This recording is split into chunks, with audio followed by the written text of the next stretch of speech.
انا في جاهل تكرم عبيدك والنبي. انا حبيبي حبيبي النبي، تقبل صلاتي على النبي. انا في جاهل تكرم عبيدك والنبي، لاجل النبي لاجل النبي لاجل النبي. القعده حلوه والنبي. رايح المدينة سلم لي على النبي، مشتاق لك يا نبي. رايح المدينة سلم لي على النبي، وقول له خدامك مشتاق لك يا نبي. حبيبي يا نبي، طبيبي يا نبي. حبيبي يا نبي، طبيبي يا نبي. يا أجمل هدية من ربي يا نبي. يا خير من دفنت بالقاع أعظمه، فطاب من طيبهن القاع والأكم. أنت الفدا لقبر أنت ساكنه، فيه العفاف وفيه الجود والكرم. أنت الحبيب الذي ترجى شفاعته عند الصراط إذا ما ذلت القدم. ما بين منبري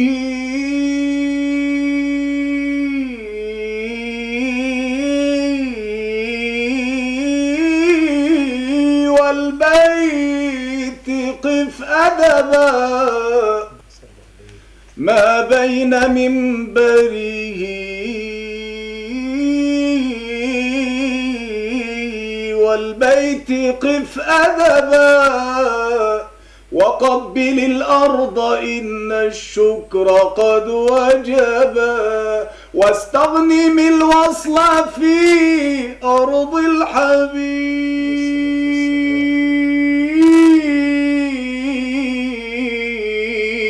واستغنم الوصل في أرض الحبيب، وقل الحمد لله نال القلب ما طلبا. اللهم صل وسلم وبارك عليك يا سيدي يا حبيبي يا شفيعي يا رسول الله. كل عام أنتم بخير مشاهدينا. بدأت الأوائل من ذي الحجة، العشر الأوائل، وكما نعلم أن الله عز وجل فضل بعض الأمكنة على بعض، وبعض الأزمنة على بعض، وبعض الشخوص على بعض، وبعض الأيام على بعض، وبعض الليالي على بعض، كما فضل الأنبياء والمرسلين على سائر البشر، وفضل سيدنا محمد صلى الله عليه وسلم على سائر الأنبياء، وفضل بعض الأمكنة كالمسجد الحرام والمسجد النبوي والمسجد الأقصى على كافة البقاع، وفضل بعض الليالي على بعض كليلة القدر والنصف من شعبان وغيرها والليالي والأيام. وها نحن نعيش موسم من مواسم الطاعة، العشر الأوائل من ذي الحجة، أيام الخيرات والبركات. كيف نغتنمها وكيف نعيشها وكيف نحتفي ونحتفل بها؟ حلقة جديدة من لجل النبي وهذه النسمات العطرة في هذه الأيام والليالي المباركة. نسعد أن نكون معكم في هذا اللقاء، ويكون في ضيافتنا وضيافتكم فضيلة الشيخ الداعية الإسلامي الشيخ مصطفى سعفان من علماء الأزهر والأوقاف. للتحية لحضرتك يا مولانا. وفضيلة أهلا وسهلا، وفضيلة الشيخ محمد وافي المبتهل. أهلا ومرحبا بحضرتك وبهذا الصوت الجميل الذي أمتعنا كلما تحركت الكلمات أو خرجت. النهاردة حلقة خاصة، نعم. والاحتفاء بالعشر الأوائل من ذي الحجة. ورد ذكرها في القرآن الكريم، وأقسم الله عز وجل بها، والعظيم لا يقسم إلا بعظيم. فكيف جاءت هذه الذكرى العطرة لهذه الأيام في القرآن الكريم، وما مكانتها وما فضلها؟ الحمد لله رب العالمين، الذي أكمل لهذه الأمة شرائع الإسلام وفرض على المستطيع منهم حج بيته الحرام ورتب على ذلك جزيل الفضل والإنعام، ووعد من حج البيت فلم يرفث ولم يفسق بأن يعود نقيا من الذنوب والآثام. أحمده سبحانه وتعالى على نعمه العظام، وأشهد أن لا إله إلا الله وحده لا شريك له شهادة تنجينا في يوم يشتد فيه الزحام، وأشهد أن سيدنا وحبيبنا وعظيمنا وشفيعنا سيدنا محمد رسول الله صلى الله عليه وسلم خير من حج وزكى وصلى وصام، بل هو مسك الختام، بل هو خير الأنام. اللهم صل وسلم وبارك عليه وعلى جميع آله وأصحابه البررة الكرام ومن تبعهم بإحسان إلى يوم الوقوف بين يدي الملك العلام، وسلم تسليما كثيرا. أما بعد، ففي البداية أسأل ربي جل وعلا أن يجعل أعمالنا خالصة لوجهه الكريم، وأن يرزقنا وإياكم والمشاهدين الإخلاص وحسن الخاتمة، وأن يحفظ مصرنا من كل مكروه وسوء. آمين يا رب العالمين. فما أجمل أن نكون في هذه الأيام المباركة، وما أفضل أن نعيش مع القرآن ومع سنة الحبيب النبي، وما أروع أن نكون في أيام النفحات، فقد قال حبيبنا صلى الله عليه وسلم: إن لله في أيام دهره نفحات ألا فتعرضوا لها، فمن أصيب بنفحة لا يشقى بعدها أبدا. اللهم اجعلنا من أهل الإصابة بالنفحات يا رب الأرض والسماوات. ومن هذه النفحات ومن هذه الفيوضات ومن هذه التجليات ومن هذه البركات ومن هذه الخيرات ومن هذه الإنعامات ومن استغلال الأوقات عشر ذي الحجة.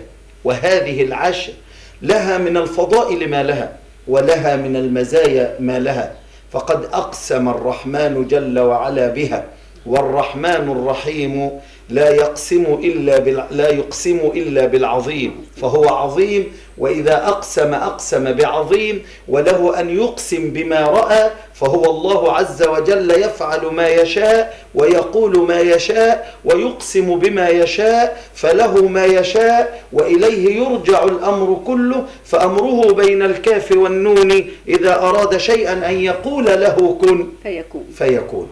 ومن هذه الأيام ومن هذه الأشياء التي أقسم الله بها أيام عشر ذي الحجة، فقال الله: والفجر وليال عشر.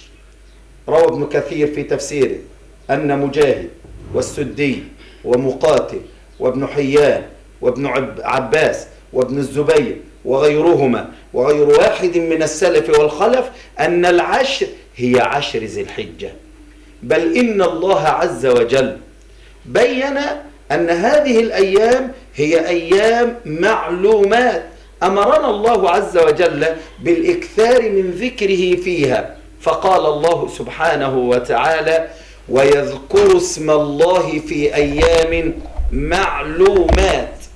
في أيام معلومات. في كتب التفاسير أن الأيام المعلومات هي أيام عشر ذي الحجة، أيام عشر ذي الحجة. ولذلك هذه الأيام هي خير أيام الدنيا، وهي أفضل أيام الدنيا، وهي أعظم أيام الدنيا. قال الحبيب النبي صلى الله عليه وسلم: حبيب قلبي ومن نور دربي، المصطفى محمد صلى الله عليه وسلم قال في الحديث الصحيح: ما من أيام العمل الصالح فيهن أو فيها أحب إلى الله من هذه العشر. وفي رواية: ما من أيام العمل الصالح فيها أعظم عند الله. وفي رواية: ما من أيام العمل الصالح فيها أفضل عند الله. فهي أعظم وهي أحب وهي أخير وهي أفضل. قيل: يا رسول الله، ولا الجهاد في سبيل الله؟ قال: ولا الجهاد في سبيل الله. هنا روايتان: الأولى: إلا رجل عفر وجهه بالتراب. الثانية: إلا رجل خرج بنفسه وماله ولم يرجع من ذلك بشيء. إذن هذه شهادة من الحبيب النبي عليه الصلاة والسلام. الذي لا ينطق عن الهوى أننا في أفضل أيام الدنيا. وهنا سؤال يطرح نفسه: الأيام والليالي هل الأيام أفضل هذه العشر هي الأفضل، أم أن أيام العشر الأخيرة من رمضان أفضل منها، أم أنها أفضل منها؟ تأتي المقارنة ما بين الأيام والليالي. نعم، هنا مقارنة. فأيام عشر ذي الحجة، أيام عشر ذي الحجة هي أفضل الأيام بلا نقاش، أفضل الأيام بلا نقاش بشهادة الحبيب النبي، وبعده يأتي اتفاق جمهور العلماء. لكن ليالي العشر الأخيرة من رمضان أفضل من ليالي عشر ذي الحجة. لماذا؟ لأن أيام عشر ذي الحجة فيها يوم عرفة، أما ليالي العشر الأخيرة من رمضان فيها ليلة القدر، وليلة القدر خير من 1000 شهر. ما زلنا نعم. معكم في لاجل النبي، وما زلنا نتنسم عبير هذه الأيام الطيبة المباركة، ولا بد أن نغتنمها. ربنا عز وجل دائما ما يمنحنا مواسم للطاعة لكي نكفر فيها عن ذنوبنا ونكون إلى الله أقرب ولا طاعته أدوم. فهناك مواسم يومية ومواسم أسبوعية ومواسم شهرية ومواسم سنوية تهل علينا فتتغير القلوب والنفوس. ما زلنا معكم، ولا بد أن نستمع إلى هذا الصوت الجميل وهذا الأداء الرائع من فضيلة الشيخ المبتهل محمد وافي. وما أجمل الأيام في مديح النبي صلى الله عليه وسلم، وفي الحديث عن الأماكن الطاهرة والديار المقدسة التي تهفو لها النفوس والأرواح. تفضل. حب النبي الهاشمي شجاني وأذاب قلبي والمنام جفاني. حب النبي، حب النبي، حب النبي الهاشمي شجاني وأذاب قلبي، وأذاب قلبي والمنام جفاني.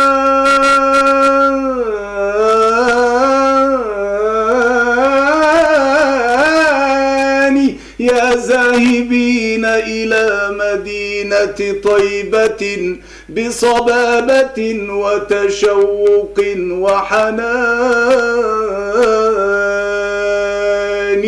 يا ذاهبين إلى مدينة طيبة بصبابة وتشوق وحنان، فإذا وصلتم عند باب المصطفى ونزلتم بروضة العدنان، قولوا فتى بالباب، قولوا فتى بالباب، قولوا فتى نظرة من جودك المعروف والإحسان.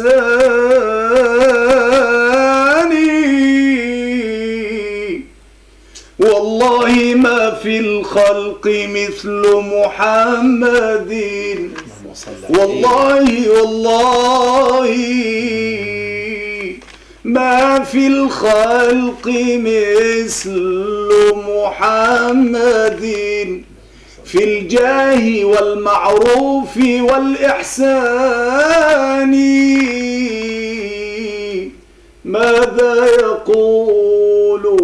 ماذا يقول الواصفون لأحمد بعد الذي قد جاء في القرآن؟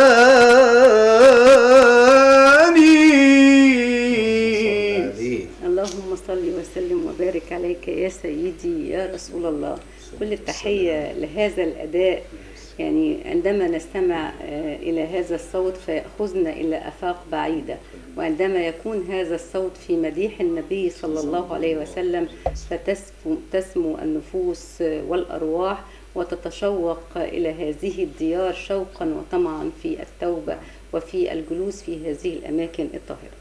فضيلة الشيخ مصطفى سعفان، عندما نتحدث عن هذه الأيام العشر فلماذا نقول لماذا أقسم الله عز وجل به؟ وما ميزات هذه الأيام؟ وما تحتوي على خصائص معينة؟ هل كان فيها إكمال الدين وإتمام النعمة في حجة الوداع لسيدنا النبي صلى الله عليه وسلم؟ هذه واحدة. أيام أو يوم النحر وسيدنا الخليل عليه السلام، سيدنا إبراهيم وسيدنا إسماعيل عليهما السلام، يوم التروية وارتواء النفوس وراحة القلوب، صفات كثيرة وخاصة ربنا عز وجل بها الأمة المحمدية إذا ما قارنا الأمم والشرائع الأخرى. نعم، سؤال جميل. إن دل يدل على فكر عميق. ربنا يبارك في حضرتك. لنصل إلى بفضل الله عز وجل إلى توصيل رسالة سامية للسادة المشاهدين، فما أجمل أن نعيش فيها. وما زلنا مع أيام 10 ذي الحجة.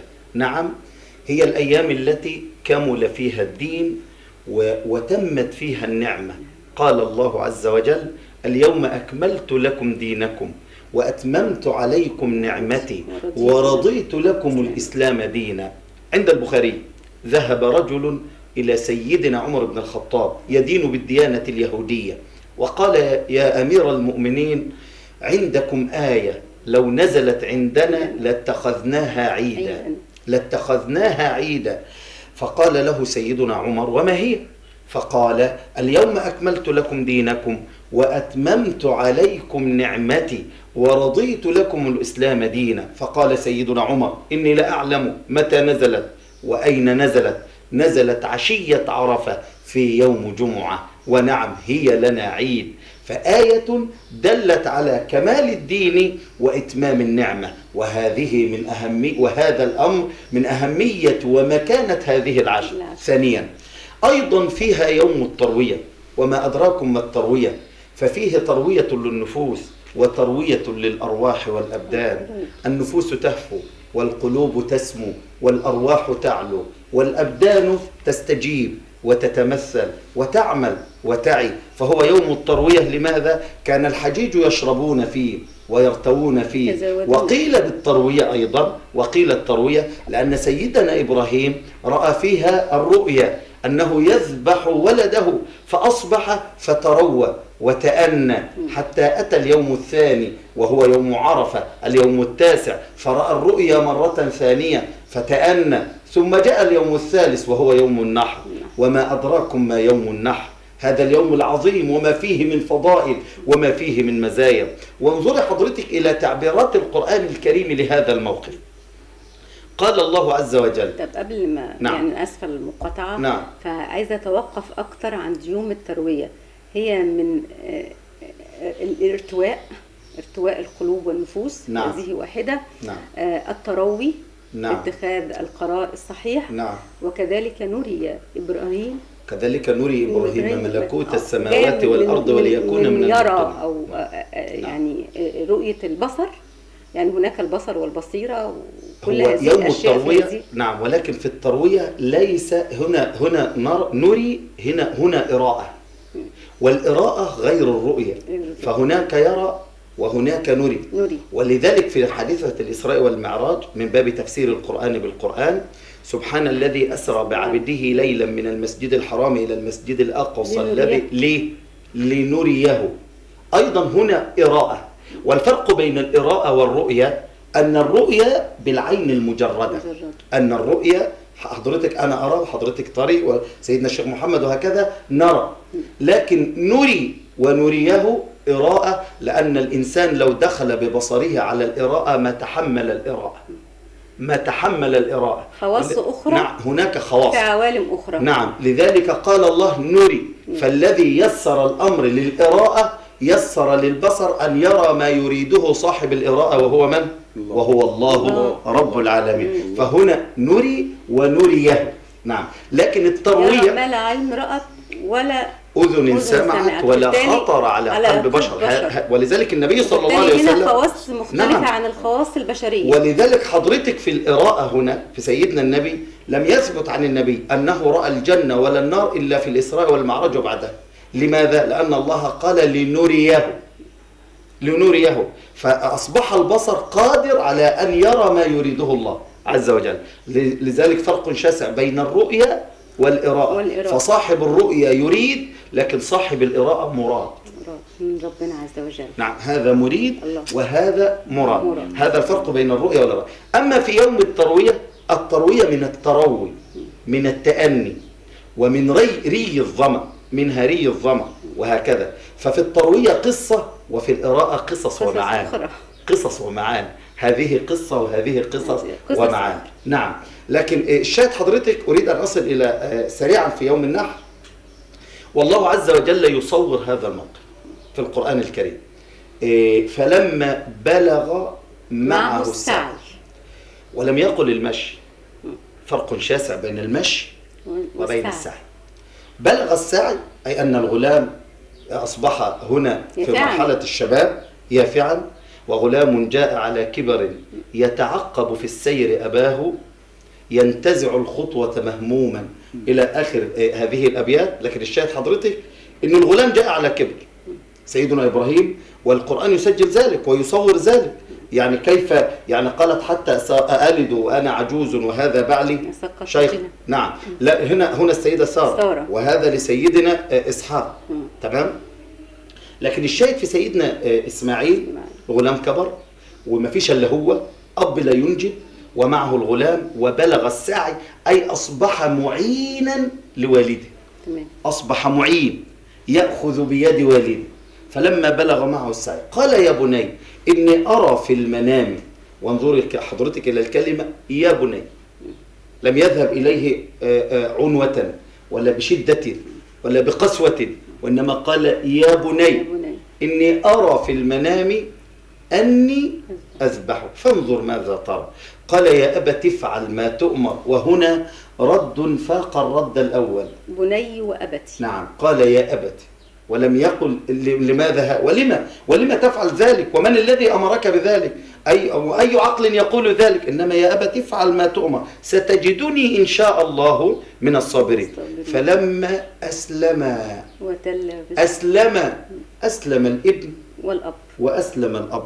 فلما أسلم بصيغة المثنى، أسلم الأب لأمر ربه ومراد ربه، وأسلم الابن لأمر أبيه ليكون عونا له على تنفيذ أمر ربه جل وعلا. وناديناه أن يا إبراهيم قد صدقت الرؤيا إنا كذلك نجزي المحسنين. إن هذا لهو البلاء المبين وفديناه بذبح عظيم. هكذا صور ربنا جل وعلا الموقف، والموقف يحتاج إلى تفصيلات كثر.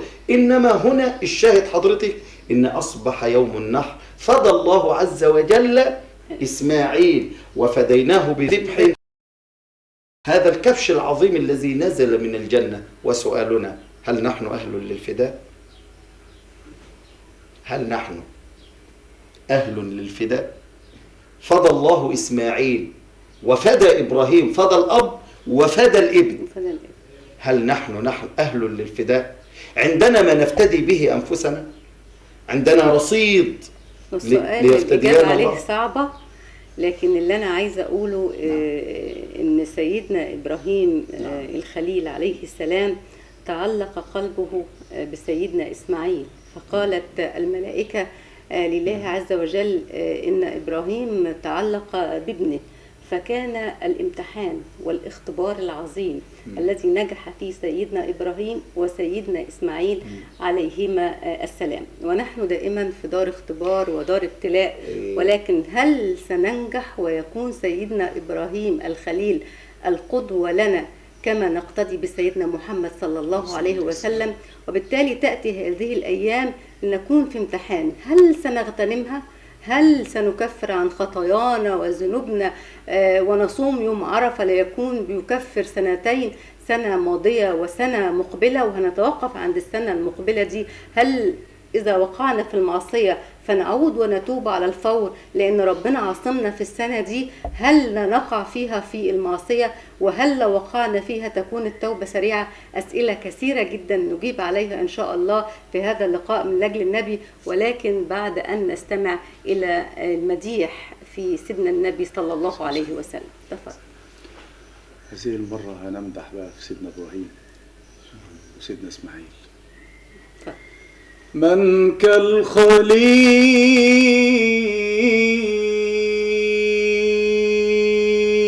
يرينا خير تضحية، نعم. جلت مواقفها عن كل تبين.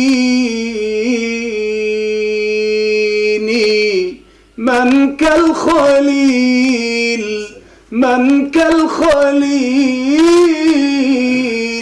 يرينا خير تضحية، جلت مواقفها عن كل تبين.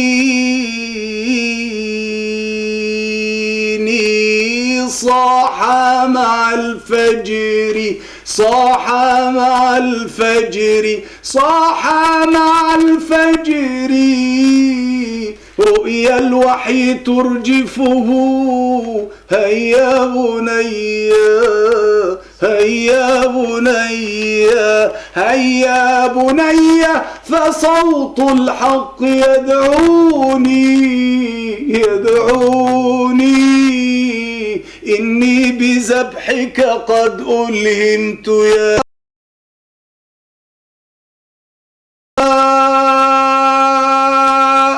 أمر السماء.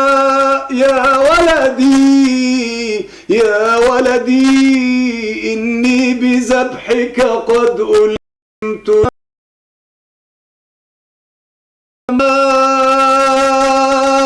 فهل تعصى وتخزيني يا ولدي، يا ولدي. فسلم الطفل إيمانا بلا جزع. جمع قواك أبي، جمع قواك أبي. خذ تلك سكيني وهذه رأسي، فافعل ما أمرت به. فالروح لله والأجسام للطين.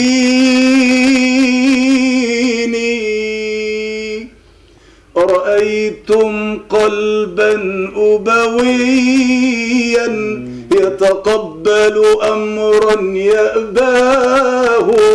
أرأيتم ابنا يتلقى أمرا بالذبح ويرضاه، ويجيب الابن بلا فزع. افعل ما تؤمر أبتاه، ويجيب الابن بلا فزع. افعل ما تؤمر أبتاه. من يعصي لإلهي أمرا، من يعصى يوما مولاه. من يعصي لإلهي أمرا، من يعصى يوما مولاه. واستل الوالد سكينا واستسلم ابن لرداه. واستل الوالد سكينا واستسلم ابن لرداه. ألقاه برفق لجبين كي لا تتلقى عيناه. وتهز الكون ضراعات ودعاء يسمعه الله. وتهز الكون ضراعات ودعاء يسمعه الله.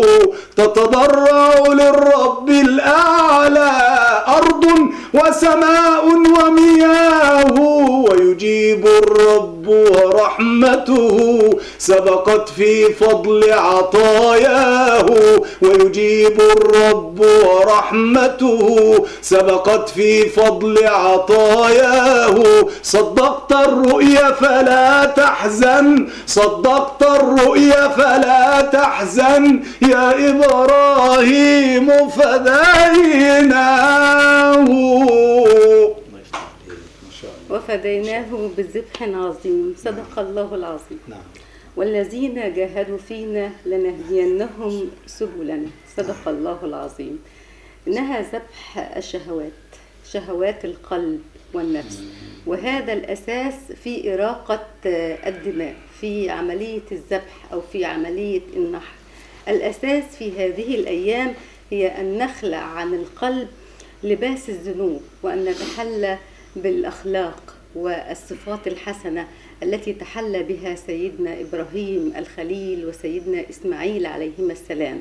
وكان في ذروة هذا سيدنا محمد صلى الله عليه وسلم. أن نجعل في هذه الأيام القلب فارغا استعدادا لهذه الرحلة، رحلة من سافروا إلى الديار المقدسة فتكون رحلة مختلفة، ولكن القلب هنا يكون فارغا لكي نشاركهم هذه الرحلة ونستعد لملء القلب بالطمأنينة والراحة وسمو النفس. الكلمات لا تسعني أن أجد كلمات وأنا أتحدث عن هذه الرحلة وعن هذه الأيام العشر المباركة، ولكن أرحب بضيوفي مرة أخرى الشيخ مصطفى سعفان والشيخ محمد وافي. وعملية ذبح الشهوات ونحر الشهوات، وأن يكون القلب فارغ استعدادا للطهارة وملء القلب بمزيد من الإيمان في موسم من مواسم الطاعة. وده بيخلينا نتكلم على إزاي أغتنم هذه الفرصة، إزاي هذا الموسم ما يضيعش مني زي رمضان لما كنا بنطلع فيه والتوبة تستمر شوية وبعدين الحياة تلهينا مرة تانية. نعم. هذا الموسم العظيم أو هذه العشر العظيمة حضرتك حدد النبي صلى الله عليه وسلم كيف أذبح الشهوات، وكيف أذبح الملذات، وكيف أذبح طريق الشيطان وأتجه إلى طريق الرحمن. فقال الحبيب النبي: العمل الصالح فيه. العمل الصالح. فما هو العمل الصالح؟ العمل الصالح هو كل ما يتقرب به الإنسان إلى الله عز وجل من قول أو فعل. كل ما يتقرب به الإنسان من قول أو فعل. والذين جاهدوا فينا لنهدينهم سبلنا وإن الله لمع المحسنين. وإن الله لمع المحسنين. وكيفية المجاهدة هي أن يجاهد الإنسان نفسه بالبعد عن المعاصي والسيئات، ويقترب بالحسنات والطاعات من رب الأرض والسماوات ليحظى بشفاعة سيد الكائنات سيدنا محمد صلى الله عليه وسلم، فترفع له الدرجات ويكن من ساكن الجنات. اللهم اجعلنا وإياكم المشاهدين منهم يا أكرم الأكرمين. ولذلك الإنسان في رحلته في هذه الحياة الدنيا رحلته هذه هي العمل الصالح، يجد ويجتهد ويعمل. قال تعالى: الذي خلق الموت والحياة لماذا؟ أيكم أحسن عملا. وهذا هو العمل الذي نريده في هذه العشر. وهذا العمل لا يضيع ولا ينتهي ولا يضمحل ولا يضيع أثره. قال الله عز وجل: إن الذين آمنوا وعملوا الصالحات إنا لا نضيع أجر من أحسن عملا. وهذا العمل الصالح فيه الإحسان. والله عز وجل وضع لنا قانونا يتلى في القرآن الكريم بين فيه ووضح فيه وأجمل فيه: هل جزاء الإحسان إلا الإحسان. أحسن يحسن إليك، فأحسن. فقل لي بالله عليك، إن لم تحسن في هذه العشر في أي مكان ستحسن؟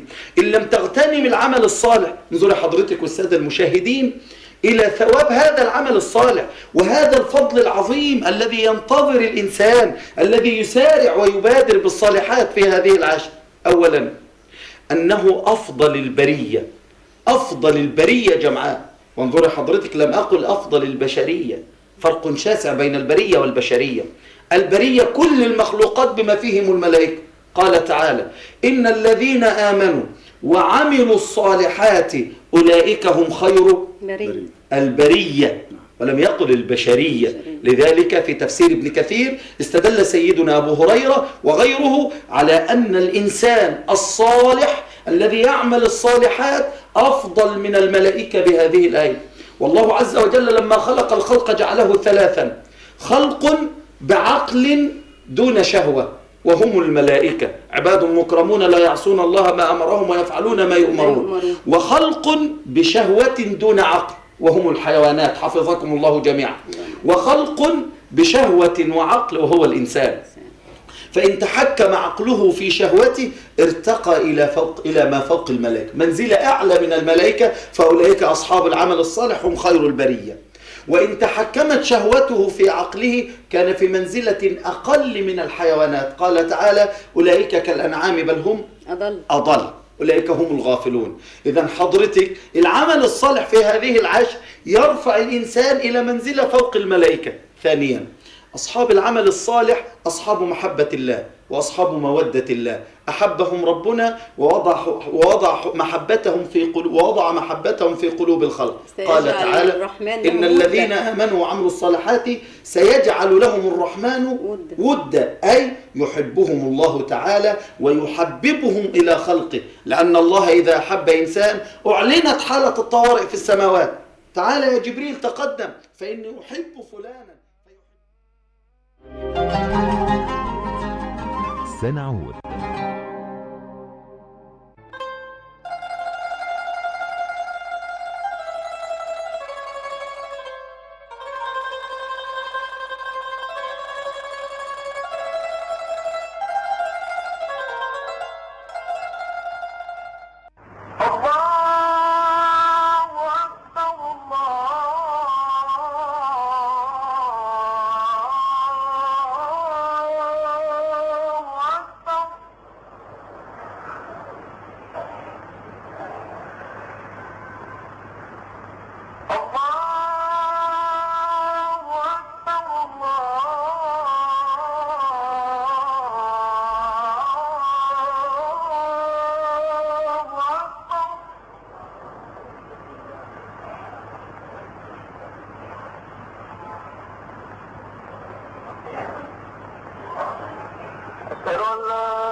التامة والصلاة القائمة آت سيدنا محمدا الوسيلة والفضيلة والدرجة الرفيعة وابعثه اللهم المقام المحمود الذي وعدته.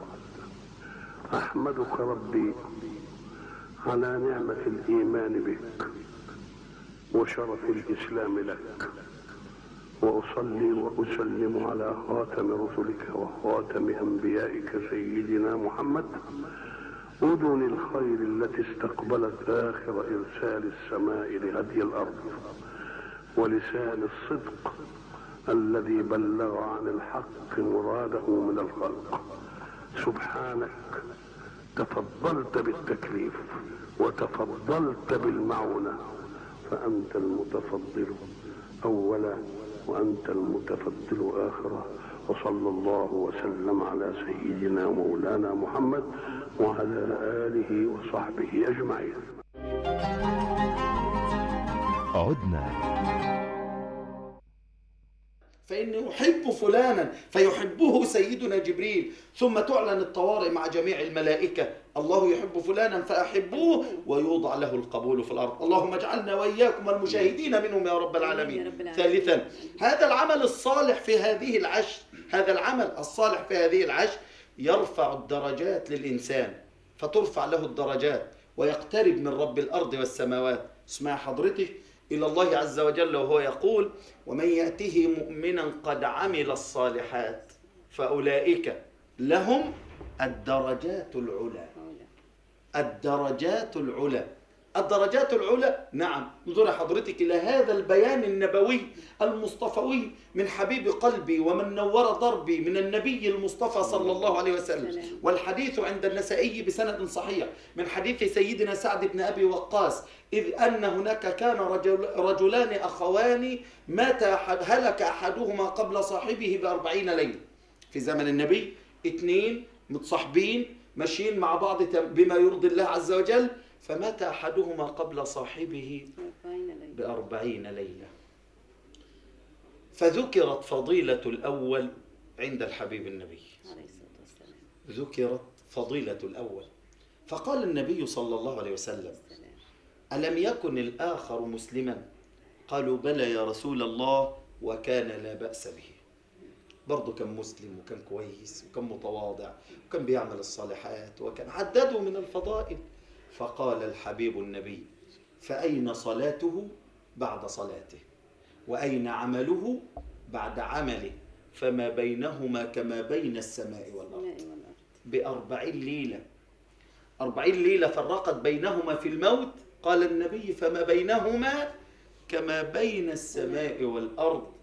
والذين آمنوا وعملوا الصالحات لنبوئنهم من الجنة غرفا تجري من تحتها الأنهار خالدين فيها، نعم أجر العاملين. أصحاب العمل الصالح، أصحاب العمل الصالح، هؤلاء أصحاب العمل الصالح تكفر لهم السيئات وتغفر لهم الذنوب ويقتربون من علام الغيوب. قال الله تعالى: والذين آمنوا وعملوا الصالحات أولئك لهم مغفرة وأجر كريم كبير. قال تعالى: وعد الله الذين آمنوا وعملوا الصالحات منهم مغفرة وأجرا عظيما. قال تعالى: والذين آمنوا وعملوا الصالحات لنكفرن عنهم سيئاتهم. هكذا قال ربنا. أصحاب العمل الصالح يا أستاذة حضرتك والسادة المشاهدين، أصحاب العمل الصالح أصحاب الحياة الطيبة الهادئة المطمئنة السعيدة. سنتوقف عند العمل الصالح. نعم. ورحابة الدين الإسلامي. نعم. التي أعطت للإنسان طرقا كثيرة. نعم. وسبلا كثيرة. نعم. لكي يكون إلى الله أقرب وعلى طاعته أدوم. فلم نعم. يحدد عمل صالح بعينه في نعم. هذه الأيام. نعم. فلدينا الصيام والصدقة. نعم. والصلاة ومشاركة الحجيج في أمهات العبادات. ولكن نعم. سوف أعود كيف نفعل وما هو العمل الصالح الذي نعم. لابد أن نتقرب به نعم. إلى الله عز وجل في هذه الأيام. ولكن بعد أن نستمع إلى الشيخ محمد وافي. وقبل ما اسمع حضرتك شيخ محمد، عايزة أسأل سؤال على الحالة اللي حضرتك بتعيشها وانت بتنشد هذه الكلمات، ولكن بعد الإنشاد. أنت فينا أنت فينا أنت فينا لا نعذب يا نبينا وأنت فينا أنت فينا أنت فينا أنت فينا أنت فينا لا نعذب يا نبينا وأنت فينا كل من زار المقام النبي رد السلام كل من زار المقام النبي رد السلام يعرف الخلق تماما أبشروا زور نبينا أنت فينا أنت فينا أنت فينا لا نعذب يا نبينا وأنت فينا أنت فينا أنت فينا أنت فينا أنت فينا لا نعذب يا نبينا وأنت فينا إنه المحبوب طه خير شمس في ضحاها إنه المحبوب طه خير شمس في ضحاها كلها الأوصاف يراها من يصلي على نبينا أنت فينا أنت فينا أنت فينا لا نعذب يا نبينا وأنت فينا روضة الهادي نبينا شيدت للزائرين روضة الهادي نبينا شيدت للزائرين كل من قالوا رضينا رضينا رضينا رضينا بالحبيب مولانا بينا أنت فينا أنت فينا أنت فينا أنت فينا لا نعذب يا نبينا وأنت فينا هذب الأخلاق طوعا بعد طغيان طويلة هذب الأخلاق طوعا بعد طغيان طويلة أرسل الأخلاق حصنا رب جيلا بعد جيلا أنت فينا أنت فينا أنت فينا لا نعذب يا حبيبي وأنت فينا قام بالقرآن ليلا لم ينم إلا قليلا قام بالقرآن ليلا لم ينم إلا قليلا عاش في الدنيا غريبا همه يوم الرحيلا أنت فينا أنت فينا أنت فينا لا نعذب يا حبيبي وأنت فينا اللهم صل وسلم وبارك عليه اللهم صل وسلم وبارك عليك يا سيدي يا رسول الله. رضينا رضينا رضينا بمحمد نبيا وبالإسلام دينا. يمكن واحنا بنتكلم عن هذا الإنشاد وهذه الحالة اللي بنعيشها بنجد حالة من الصمت وحالة من البكاء وحالة من الوقوف عند كل كلمة من الكلمات. كل ما نبتغيه في هذه الرحلة فالرحلة مهما طالت فهي قصيرة، هو رضا ربنا عز وجل علينا وشفاعة سيدنا محمد صلى الله عليه وسلم فينا يوم الحشر، وأن نشرب من يديه الكريمتين شربة ماء لا نظمأ بعدها أبدا. كل التحية لحضراتكم، وما زلنا معكم في لجل النبي، وما زلنا نتحدث عن العبادة في هذه العشر الأوائل من ذي الحجة.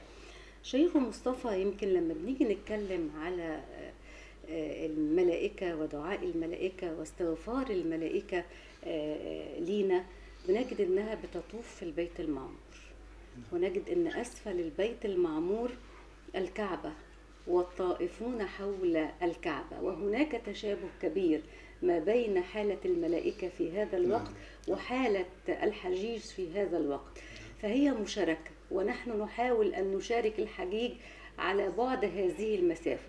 كيف تكون المشاركة في اجتماع أمهات العبادات في هذه الرحلة حتى نغتنم هذه الأيام؟ جميل.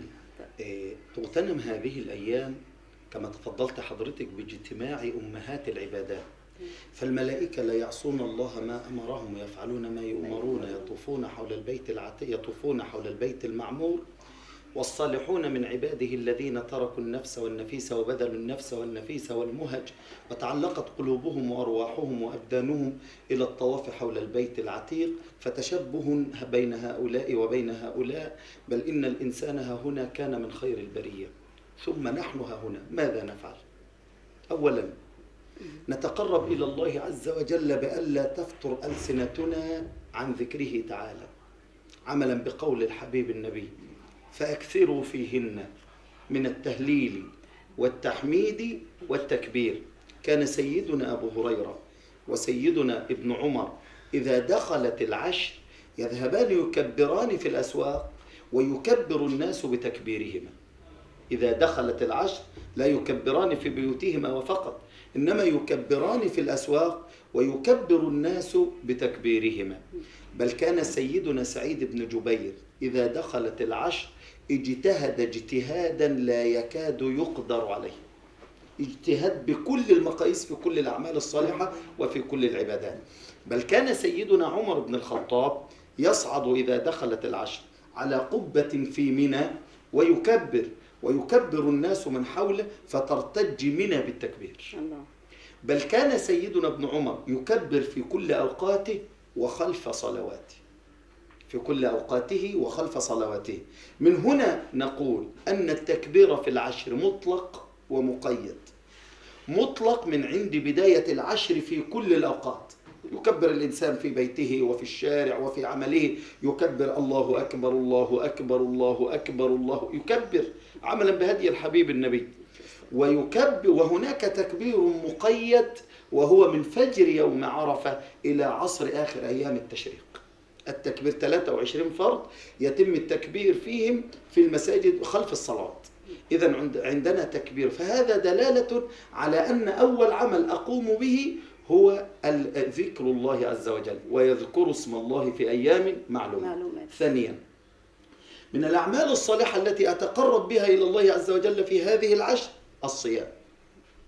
وهنا يحضرني حديث الذي رواه أبو داود بسنده عن بعض أزواج النبي صلى الله عليه وسلم: كان رسول الله صلى الله عليه وسلم يصوم 9 ذي الحجة، ويصوم يوم عاشوراء، وأيضا يصوم 3 أيام من كل شهر. المقصود ب9 اللي هي 9 أيام، 9 ذي الحجة، 9 من ذي الحجة يصوم 9. فهنا يطرح حديث آخر وهو للسيدة عائشة في صحيح الإمام مسلم: كان رسول الله لا يصوم العشر، وهي صادقة. صادقة لماذا؟ لأنها 9 وليست 10. فالسيدة عائشة صادقة، فالرسول لم يصم العشر وإنما صام 9. وحديث هنيدة في عند أحمد وعند غيره صحيح، لأن النبي صام 9 والعاشر هو يوم النحر يحرم صيامه، وأيام التشريق يحرم صيامها. هي أيام لما سئل النبي قال هي أيام أكل وشرب، فهذه أيام يحرم صيامها. أما عندنا الحديث إذن النبي صام 9 فنحن مطالبون بصيام 9. وأيضا حديث للنبي صلى الله عليه وسلم قال فيه: من صام يوما في سبيل الله يبتغي به وجه الله باعد الله وجهه عن النار 70 خريفا. وفي رواية: ختم له به دخل الجنة. دخل الجنة. إذن عندنا هنا الذكر، عندنا الصيام، أيضا عندنا الصلاة، المحافظة على الصلوات. فهناك طائفة من الناس لا يصلون إلا في رمضان وكأنهم يعبدون رمضان. فأنا أقول: كن ربانيا ولا تكن رمضانيا. كن ربانيا، فاعبد ربك في كل وقت وفي كل حين، وأتتك الفرصة في هذه العشر. حافظ على الصلوات، فأول ما يحاسب به العبد يوم القيامة الصلاة، إن صلحت فقد أفلح وأنجح، وإن فسدت فقد خاب وخسر. أيضا عندنا من أمهات العبادات كثرة الصدقات، أن يتصدق الإنسان في هذه العشر. اجعل صدقة يومية، اجعل صدقة يومية. وفي يوم النحر إذا كنت مستطيعا فلا تبخل بالأضحية، لأن الحبيب النبي صلوات ربي وتسليماته عليه قال: من ملك أن يضحي ولم يضحي فلا يقربن مصلانا، فلا يقربن مصلانا. فإن كنت تملك النصاب وتملك ثمن الأضحية فبادر قبل أن تغادر، بادر. فالأضحية لما سألوا سيدنا الحبيب النبي وقالوا: يا رسول الله ما لنا فيها؟ قال: سنة أبيكم إبراهيم. قالوا: يا رسول الله ما لنا فيها؟ قال: سنة أبيكم إبراهيم. قالوا: يا رسول الله ما لنا فيها؟ قال: بكل شعرة من الصوف حسنة، وإن الدم وإن وقع على الأرض فإنه في حرز إلى يوم القيامة. إذن هذا فضل عظيم، وهذا شرف كبير ومنزلة عالية. إذن في هذه العشر يتقرب الإنسان هنا. إن لم تستطع أن تنحر الهدي هناك فاذبح هواك ها هنا. وإن لم تستطع أن تطوف بجسدك حول الكعبة فطوف بروحك في الأعمال الصالحات، وتقرب إلى رب الأرض والسماوات لتعيش الحياة الطيبة الهادئة المطمئنة السعيدة. من عمل صالحا من ذكر أو أنثى وهو مؤمن فلنحيينه حياة طيبة. بل إن هذا الذي يتقرب بهذه الصالحات كن من القليل ولا تغتر بفعل الكثير، ولا تغتر. انظر إلى القرآن ستجد: ولكن أكثرهم لا يعقلون، ولكن أكثر الناس لا يعلمون، ولكن إلى غير ذلك. لكن في القليل إلا الذين آمنوا وعملوا الصالحات وقليل ما هم، وقليل ما هم إلا الذين آمنوا وعملوا الصالحات وقليل ما هم. وفي آية أخرى: وقليل من عبادي الشكور. يمكن سيدنا عمر رضي الله عنه وأرضاه عندما سمع رجلا أعرابيا يقول: اللهم اجعلني من عبادك القليل. فتعجب سيدنا عمر من هذا الدعاء ونادى على الأعرابي وقال له: ماذا تقول وما هذا الدعاء؟ فقال له: قليل من عبادي الشكور. فبكى سيدنا عمر رضي الله عنه وأرضاه وقال: كل الناس أفقه منك يا عمر. شيخ محمد، ماذا نستمع الآن؟ مثلك لم يكن في العالمين، وحق من نباك. مثلك لم يكن في العالمين،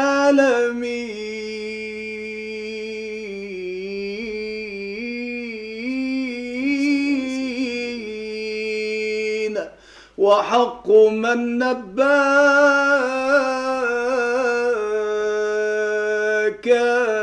تربت يداي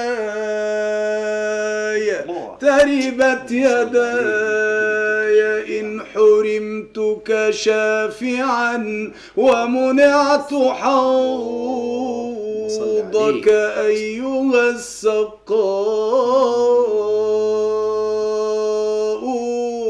تربت يداي إن حرمتك شافعا ومنعت حوضك أيها السقاء. يا أيها المكتوب في أعماقنا أنت الكتاب وكلنا قراء.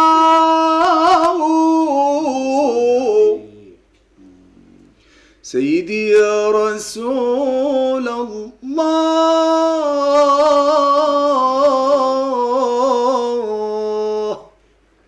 يا من في المدينة المنورة أسكنك الله.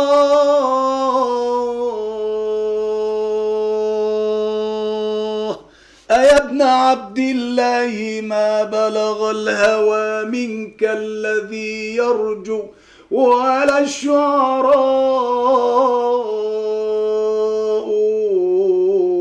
كم غادر الشعراء من نظم وكم راحوا على طرق البيان وجاءوا وتظل في كل القلوب محمدا الصمت فيكم والكلام سواء، كل من يعشق محمد ينبغي ألا يلام، كل من يعشق محمد ينبغي ألا يلام. قد أتانا بالرسالة المظلل بالغمامة سيدي خير البرية وله أعلى مقام، ربنا صلى عليه والملائكة الكرام، ربنا صلى عليه والملائكة الكرام، فله منا التحية وله منا السلام. صلى الله عليه. اللهم صل على سيدنا محمد، اللهم صل وسلم وبارك عليك يا سيدي يا رسول الله. اللهم جازي محمد بن عبد الله عنا خير الجزاء، فقد أدى الأمانة وبلغ الرسالة. اللهم شفعوا فينا يوم القيامة يا رب العالمين. الأمة المحمدية حباها الله بميزات كثيرة وفضلها عن الأمم، هي خير الأمم وخير أمة أخرجت للناس، وكذلك جعلناكم أمة وسطة. وهنا الوسطية قد تكون وسطية العبادة، وسطية في أشياء كثيرة، ووسطية المكان. فالكعبة هي مركز الكون، وكما ذكرنا آنفا أنها فوقها البيت المعمور، ويستند على البيت المعمور الخليل سيدنا إبراهيم عليه السلام. في الختام ماذا نقول في هذه الأيام لكي نفيق من غفلتنا، لكي نفيق من الغفلة في هذه الأيام ونعود إلى رشدنا مرة تانية وتكون العبادة على الصراط المستقيم؟ نعم. قبل هذه الرسالة أرسل رسالة سريعة لهؤلاء الذين يملكون ولا يحجون. أقول لهم انظروا ماذا ضيعتم وماذا فرطتم، وهي رسالة لمن غفل، رسالة لمن لم يذهب إلى حج بيت الله الحرام. علمنا الحبيب النبي أن الصلاة الواحدة في المسجد الحرام تساوي 100,000 صلاة، تساوي 100,000 صلاة. طب الإنسان الطبيعي بيصلي في اليوم 5 صلوات، الشهر 150، السنة 1825 صلاة، السنة 1825 صلاة. لو أنا خدت 1825 حضرتك ضربتهم في 60 سنة يديني 109,500 صلاة. يبقى عندي 60 سنة واحد بيصلي 60 سنة بعيد عن الحرم، بيصلي كم سنة؟ 60 سنة. ربنا طول في عمره لحد ما صلى 60، ما فوتش فيهم فرض، صلى 109,500 صلاة. طب الصلاة الواحدة في الحرم ب100,000 صلاة. طب أنا 100,000 صلاة عايز كم صلاة عشان أصليهم؟ عايز كم سنة عشان أصليهم؟ 100,000 صلاة عايز 54 سنة و7 شهور. 54 يعني صلاتك خارج الحرم 54 سنة تعادل فرض واحد في الحرم. يعني أنا لو صليت في اليوم الواحد كم؟ 500,000 صلاة. ما هو اليوم الواحد 500,000. طيب إذا كان الفرض عايز 54، طب أنا لو ضربت ال 54 في الخمسة ما يقرب من 270، ما يقرب من 300 سنة. يعني اليوم الواحد في الحرم، اليوم الواحد في الحرم عشان أصلي عايز عشان أصلي خارج الحرم ما يقرب من 300 سنة. طب ما بال حضرتك لهؤلاء الذين ضيعوا، كم ضيعوا من الصلوات، وكم ضيعوا من الحسنات، وكم ضيعوا من القرب من رب الأرض والسماوات. ولذلك أقول أي عبد كم يراك الله عاصيا حريصا على الدنيا وللموت ناسيا، أنسيت لقاء الله واللحد والثرى ويوما عبوسا تشيب فيه النواصية. إذا المرء لم يلبث ثيابا من التقى تجرد عريانا ولو كان كاسيا. ولو كانت الدنيا تدوم لأهلها لكان رسول الله حيا وباقيا، ولكنها تفنى ويفنى نعيمها وتبقى الذنوب والمعاصي كما هي. فبادر قبل أن تغادر، عد وارجع أيها الإنسان، أيها المصر على الذنوب والعصيان، المتمادي في الجهالة والطغيان، المتبع لغوي الشيطان. أما آن لك أما آن لك أن تعود إلى الرحيم الرحمن، أما آن لك أن تغتنم خير الأيام وأن تقتفي سنة سيد ولد عدنان لتحظى بفردوس الجنان وبالحور الحسان. لتحظى بفردوس الجنان وبالحور الحسان. اللهم اجعلنا وإياكم من الذين يستمعون القول فيتبعون أحسنه، وأن يرزقنا وإياكم حج بيته الحرام وزيارة سيدنا النبي محمد صلى الله عليه وسلم رب العالمين. وفي الختام، وقبل أن يكون الختام مع فضيلة الشيخ المبتهل محمد وافي، نقول ربح الصائمون وفاز القائمون ونجا المخلصون، ونحن يا الله عبادك المذنبون، فارحمنا برحمتك يا جواد يا رحيم، وجد علينا يا أرحم الراحمين بكل هذه النعم في هذه الأيام المباركة. وصلى اللهم وسلم عليك يا سيدي يا حبيبي يا رسول الله. والختام يكون مسك دائما بذكر المصطفى العدنان.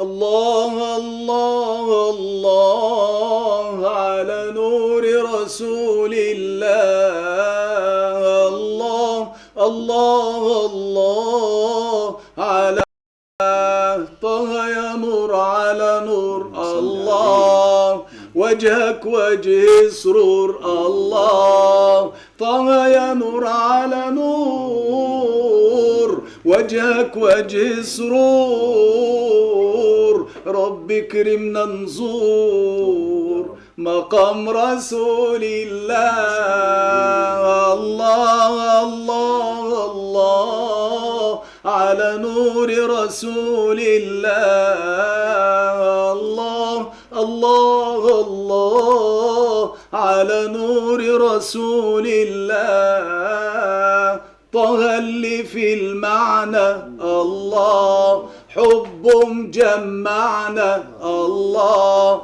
طه اللي في المعنى، الله حب مجمعنا، الله يا رب تجمعنا على حوض رسول الله، الله الله الله على نور رسول الله، الله الله الله على نور رسول الله.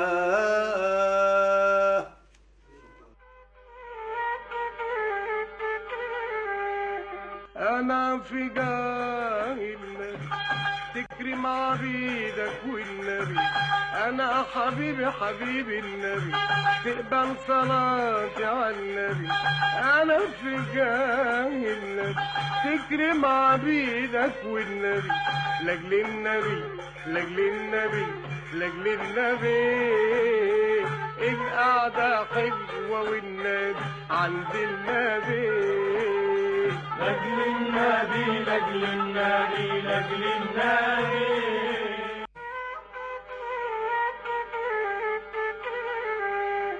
أنا في جاهل تكرم عبيدك والنبي، أنا حبيبي حبيبي النبي، تقبل صلاتي على النبي، أنا في جاهل تكرم عبيدك والنبي، لأجل النبي لأجل النبي لأجل النبي، القعدة حلوة والنبي عند النبي، لأجل النبي لأجل النبي لأجل النبي.